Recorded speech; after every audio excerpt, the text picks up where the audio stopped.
dengan judul tari Kembang Jaksi. Tari Kembang Jaksi adalah tarian yang menggambarkan tumbuh kembangnya sebuah tumbuhan.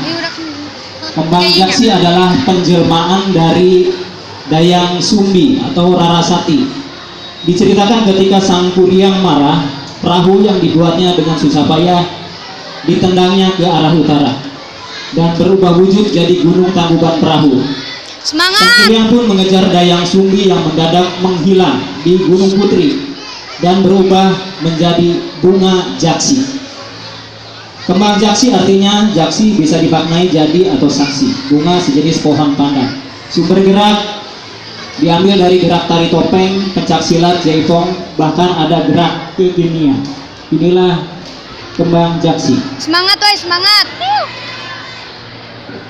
Powerna.